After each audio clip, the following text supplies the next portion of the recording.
بسم اللہ الرحمن الرحیم، یعنی اسرار الہی کو فاش نہیں کرنا چاہیے، اسرار الہی کی حفاظت کرنی چاہیے، غیبی مطالب کو نااہل افراد کے سپرد نہیں کرنا چاہیے۔ کیوں؟ چونکہ یہ اللہ تبارک و تعالیٰ کے اسرار ہیں اور اللہ کو یہ بات ہرگز پسند نہیں ہے کہ اللہ کے اسرار کو اغیار کے سامنے فاش کیا جائے۔ لہذا چونکہ اللہ کو پسند نہیں ہے کہ اس کا راز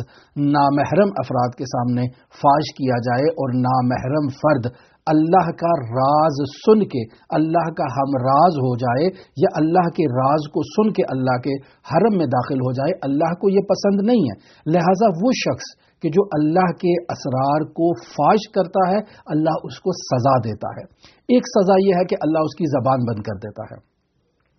دوسری سزا اللہ جو ایسے شخص کو دیتا ہے، اللہ اسے اپنے حرم سے باہر دھتکار دیتا ہے اور باہر نکال دیتا ہے۔ مثلا میرے گھر میں کوئی محترم شخص آیا ہو اور میں اس کو گھر سے باہر نکال دوں تو یقینی بات ہے کہ اس کو بہت ہی تکلیف ہوگی کہ مجھے مولانا نے اپنے گھر سے باہر نکال دیا، اور اگر اس کو پتہ ہی نہ چلے، میں اس کو ایک ایسے انداز میں اپنے گھر سے باہر نکال دوں کہ وہ اس نعمت سے محروم ہو جائے، میرے گھر سے بھی باہر چلا جائے اور اس کو اس بات کا اندازہ بھی نہ ہو، یہ ایک بہت بڑا عذاب ہے۔ لہذا خداوند متعال ایسے شخص کو اپنے گھر سے باہر نکال دے اور اس شخص کو اس بات کی خبر ہی نہ ہو کہ میں اللہ کا اب جو ہے وہ اللہ کی بارگاہ سے دھتکارا ہوا شخص ہوں، تو اس سے بڑا اس شخص کے لیے عذاب کیا ہو سکتا ہے۔ لہذا آیت اللہ تہرانی یہاں مرحوم حاشم حداد سے نقل کرتے ہیں کہ اس کی کیفیت ایسے ہوتی ہے کہ وہ شخص کہ جو اللہ کے اسرار کو نااہل افراد کے سامنے فاش کرتا ہے، ایسے شخص کے لیے آہستہ آہستہ اس کے عرفانی مقامات تنزلی کی طرف جانا شروع ہو جاتے ہیں، اس کے معنوی حالات آہستہ آہستہ ختم ہونا شروع ہو جاتے ہیں، اس کے مکاشفات کی کیفیت میں کمی آ جاتی ہے، صرف اور صرف اس کے پاس علمی صورتیں، علمی دلائل، علمی برہان باقی رہتے ہیں، اور چونکہ یہ سارا عمل تدریجاً انجام پاتا ہے، اس شخص کو خود بھی اس بات کا اندازہ نہیں ہوتا کہ خداوند متعال نے مجھے اپنی بارگاہ سے دھتکار دیا ہے، باہر نکال دیا ہے۔ وہ سمجھتا ہے کہ میں ابھی بھی اللہ کا مقرب بندہ ہوں، میرے وہی جو سابقاً عرفانی حالات تھے، جو مکاشفات تھے، وہ ابھی بھی باقی ہیں۔ وہ اس قسم کی کیفیت سمجھتا ہے، لیکن در واقع وہ اللہ کی بارگاہ سے دھتکارا جا چکا ہے، اللہ نے اس کو اپنی بارگاہ سے نکال دیا ہے۔ لہذا آیت اللہ تہرانی کہتے ہیں کہ مرحوم حاشم حداد اس سفر کے دوران ان باتوں کو بارہا تکرار کیا کرتے تھے کہ اسرار الہی کو نااہل افراد کے سامنے فاش نہیں کرنا چاہیے، ان اسرار کی حفاظت کریں۔ پھر یہاں باقاعدہ آیت اللہ تہرانی مرحوم حاشم حداد سے سورہ اعراف کی آیت نمبر 162 اور 163 کو یہاں باقاعدہ دلیل کے طور پر ذکر کرتے ہیں کہ خداوند متعال ارشاد فرماتا ہے والذین کذبوا بآیاتنا سنستدرجهم من حیث لا یعلمون، یعنی جو اللہ کی آیات کی تکذیب کرتے ہیں تو اللہ انہیں بالتدریج اس طرح گرفت میں لے لیتا ہے کہ انہیں اس کی خبر بھی نہیں ہوتی ہے۔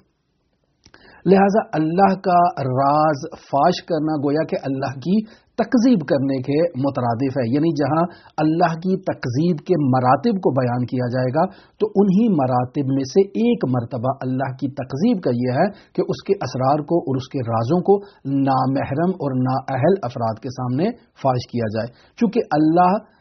رازداری کو پسند کرتا ہے اور سیر و سلوک کا سفر جو ہے وہ اس میں رازداری نہایت اہمیت رکھتی ہے۔ جس نے اپنے اسرار کو نااہل افراد کے سامنے فاش کیا وہ اس سفر میں کبھی کامیاب نہیں ہو سکتا۔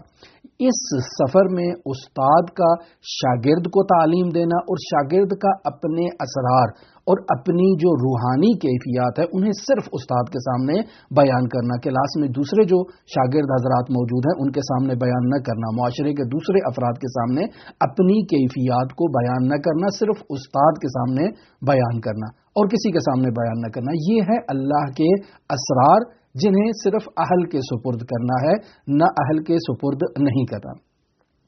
اب اگر ایک شخص نااہل کے سپرد اللہ کے اسرار کو کر دیتا ہے تو چونکہ وہ نااہل شخص ان اسرار کو تحمل کرنے کی طاقت نہیں رکھتا، ان اسرار کو سمجھتا نہیں ہے، وہ فوراً ان اسرار کا انکار کر دے گا، ان اسرار کی تکذیب کرے گا، اور اگر کوئی نامور شخص ہو تو اس کی تکذیب کرنے سے معاشرہ متزلزل ہو سکتا ہے۔ لہٰذا اولیاء الہی کی یہ ذمہ داری ہے کہ وہ لوگوں کو اللہ کی طرف رہنمائی کریں، اللہ کی طرف لوگوں کو گائیڈ کریں، لوگوں کو اس عالم ملک سے نکال کر عالم امر کی طرف جو ہے وہ منتقل کریں، لوگوں کو اس عالم مادہ سے نکال کر عالم غیب کی طرف اور عالم ملکوت کی طرف منتقل کریں کہ جو حقائق ہیں، جو واقعیات ہیں، اور جو انسان کی خلقت کا بنیادی مقصد ہے کہ انسان کا خداوند متعال سے رابطہ مضبوط ہو جائے۔ پس ایک اللہ کا ولی لوگوں کو اللہ کی طرف دعوت دیتا ہے۔ جب لوگوں کو اللہ کی طرف دعوت دیتا ہے تو یقینی بات ہے کہ اللہ کی طرف دعوت دینے کا مطلب یہ ہے کہ ان کا ہاتھ تھامے اور تمام خلق کو اللہ تبارک و تعالیٰ کی بارگاہ تک رہنمائی کرے۔ لہٰذا سورہ اعراف کی آیت نمبر 181 میں خداوند متعال ارشاد فرماتا ہے وَمِمَّنْ خَلَقْنَا أُمَّةٌ يَهْدُونَ بِالْحَقِّ وَبِهِ يَعْدِلُونَ، یعنی ایک خداوند متعال کی خلق میں ایسے لوگ بھی ہیں، یعنی اللہ نے اپنی مخلوقات میں ایسے اولیاء کو بھی خلق کیا ہے، ایک ایسے گروہ کو بھی خلق کیا ہے کہ جن کا کام یہ ہے کہ حق کی طرف لوگوں کو دعوت دیں، یعنی ممن خلقنا امتن، یعنی اللہ کی مخلوقات میں سے ایک امت ہے، یہدون بالحق، کہ جو ہدایت کرتے ہیں حق کی طرف، وبہی یعدلون، اور اسی کے مطابق جو ہے وہ عدل و انصاف قائم کرتے ہیں اور اسی کے مطابق وہ راہ اعتدال پر باقی رہتے ہیں۔ اب یہاں دلیل کے طور پر مرحوم آیت اللہ تہرانی سید ہاشم حداد موسوی سے روایت نقل کر رہے ہیں کہ در واقع دوسری روایت جو ہے وہ دلیل ہے۔ پہلی روایت ہے رسول خدا سعد بن عبادہ سے متعلق، ارشاد فرماتے ہیں وَإِنَّهُ لَغَيُّورٌ، یہ سعد بن عبادہ جو ہے یہ نہایت ہی غیور انسان ہے، وَأَنَا أَغْيَرُ مِنْهِ، میں اس سے زیادہ غیرت مند ہوں، وَاللَّهُ أَغْيَرُ مِنِّي، اور اللہ تبارک و تعالی مجھ سے زیادہ غیرت مند ہے۔ دوسری روایت جسے آیت اللہ تہرانی یہاں نقل کر رہے ہیں رسول خدا صلی اللہ علیہ وآلہ وسلم سے، وہ ہے لا احد اغیر من اللہ، یعنی اللہ سے زیادہ غیور کوئی ہے ہی نہیں اس عالم امکان میں۔ پھر فرماتے ہیں وَلِعَجْلِ ذَلِكَ حَرَّمَ الْفَوَاحِشَ مَا ظَهَرَ مِنْهَا وَمَا بَطَنَ، لہٰذا اسی وجہ سے چونکہ اللہ اغیر ہے، کوئی بھی اللہ سے زیادہ جو ہے وہ غیرت مند نہیں ہے، تو اللہ کی غیرت کا تقاضا یہ ہے کہ اللہ فواحش کو حرام قرار دے، وہ فواحش جو ظاہر ہیں اور وہ فواحش جو پوشیدہ ہے، جو مخفی ہیں۔ یہاں ما ظہر وما بطن سے آیت اللہ تہرانی مرحوم ہاشم حداد کے نقل کر رہے ہیں، یعنی ان سے اس استدلال کو نقل کر رہے ہیں کہ یہاں ما بطن سے متعلق جو مراد ہے وہ یہ ہے کہ اللہ کے اسرار کو نااہل کے سامنے جو فاش کرنا ہے وہ حرام ہے۔ وَلَا أَحَبَّ إِلَيْهِ الْعُذْرُ مِنَ اللَّهِ، یعنی اللہ سے زیادہ لوگوں کی توبہ قبول کرنے والا کوئی اور شخص ہی نہیں ہے۔ یعنی اگر کوئی عذر لے کر آتا ہے، کوئی بہانہ لے کر آتا ہے، تو عام دنیا میں روٹین میں دیکھ لیں، ایک دفعہ ہمیں کوئی عذر پیش کرے، بہانہ پیش کرے، ہم ایکسیپٹ کر لیں گے، 2 دفعہ کریں گے، لیکن تیسری دفعہ ہم نہیں کریں گے۔ لیکن اللہ کی ذات ایک ایسی ذات ہے کہ اگر آپ 1000 بار توبہ توڑ کے بھی اللہ کی بارگاہ میں دوبارہ توبہ کے لیے جائیں گے تو اللہ آپ کو پھر بھی جو ہے وہ آپ کو ایکسیپٹ کرے گا اور آپ کو اپنی بارگاہ میں قبول کرے گا۔ وَمِنْ عَجْلِ ذَلِكَ أَرْسَلَ الرُّسُلَ مُبَشِّرِينَ وَمُنذِرِينَ، اسی وجہ سے چونکہ اللہ سب سے زیادہ توبہ کو ایکسیپٹ کرتا ہے، عذر کو ایکسیپٹ کرتا ہے، اسی وجہ سے اللہ نے اپنے رسولوں کو یہ ٹائٹل دے کر بھیجا ہے کہ وہ بشارت بھی دیتے ہیں اور انذار بھی کرتے ہیں۔ وَلَا أَحَبَّ إِلَيْهِ الْمَدْحُ من اللہ، یعنی اللہ سے زیادہ کوئی مدح اور ستائش کو پسند نہیں کرتا ہے۔ وَمِنْ عَجْلِ ذَلِكَ، چونکہ اللہ بہت زیادہ مدح و ستائش کو ایکسیپٹ کرتا ہے اور پسند کرتا ہے، وَعَدَ الْجَنَّةَ، اللہ نے جنت کی بشارت دے دی ہے، لِيُكْثِرَ السُّؤَالَ الْعِبَادَ إِيَّاهَا وَالثَّنَاءَ مِنْهُمْ إِلَيْهِ، یعنی چونکہ اللہ سب سے زیادہ ثنا کو پسند کرتا ہے، اس نے جنت کو جو ہے وہ اس کی بشارت دے دی ہے کہ جو سب سے زیادہ ثنا کرے گا اسے جنت کی بشارت ہو. لہذا جو شخص بھی عوام الناس میں سے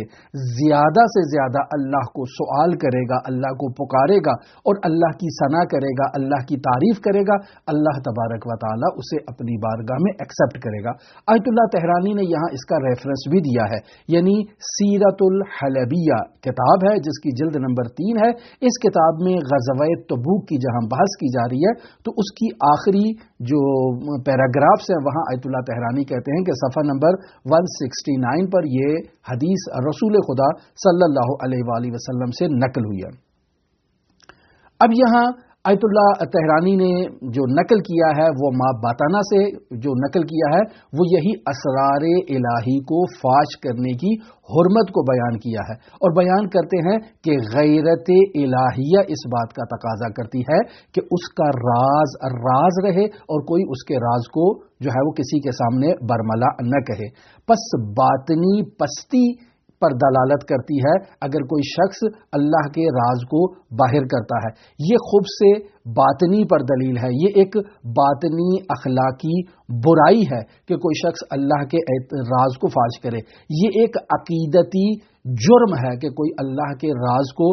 غیر اللہ کے سامنے بیان کرے، ایسے افراد کے سامنے بیان کرے کہ جو افراد نااہل ہیں، جنہیں اسرار الہی کی سمجھ بوجھ نہیں ہے. ایسے افراد کے سامنے اللہ کے اسرار کو بیان نہیں کرنا چاہیے. کیوں بیان نہیں کرنا چاہیے؟ چونکہ ان کا ہاضمہ اس بات سے جو ہے وہ سازگار نہیں ہے. اگر ان کی جو ہاضمے سے سوء ہاضمہ ہو جائے گا، اگر ان کو ایسی چیز بیان کی جائے کہ جس کو ہضم کرنے کی ان میں صلاحیت موجود نہیں ہے. اللہم صلی علی محمد و آل محمد وعجل فرج قائم آل محمد.